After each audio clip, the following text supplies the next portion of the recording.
Amis sportifs, bonjour, c'est Andy Wheeler qui vous parle pour une petite brève aujourd'hui, dont j'ai ma petite casquette de reporter.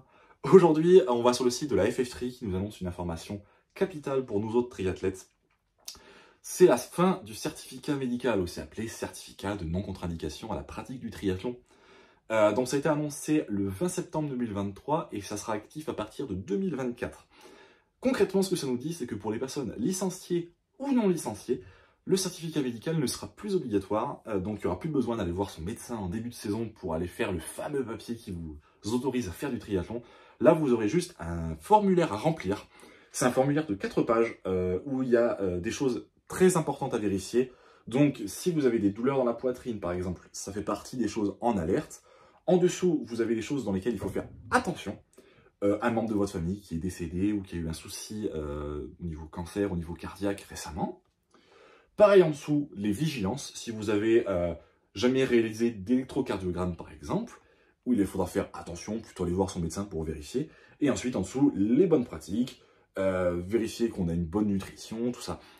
Ces 4 pages-là, il faudra les cocher pour vérifier que tout est bon. Et ensuite, vous pourrez du coup faire du triathlon. Qu'est-ce que ça veut dire concrètement? Alors, c'est une économie de 25 € sur une saison, certes, c'est déjà ça. Mais le suivi médical, ça peut être intéressant aussi pour les personnes qui ont des petits soucis.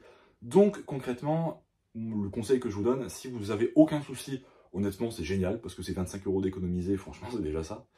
Par contre, si vous avez déjà eu des petits soucis et qu'on vous vérifie beaucoup de choses avant de vous donner votre licence, continuez d'y aller pour quand même être sûr et être tranquille.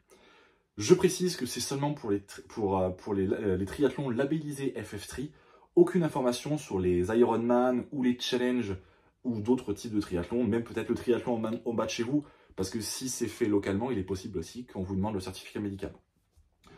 Je vous mets un petit lien juste en dessous où vous retrouverez l'article de presse qui vient de la FF3. Au moins, vous aurez toutes les infos. Moi, j'espère que cette vidéo vous a plu. N'hésitez pas à me mettre en commentaire votre avis sur cette information qui change quand même beaucoup de choses dans le monde du triathlon français, surtout amateur, on va dire. Moi, je vous fais des gros bisous. N'hésitez pas à liker et à vous abonner. Et on se retrouve très bientôt pour une nouvelle vidéo. C'était Andy Wheeler. Salut à tous. À la prochaine. Ciao.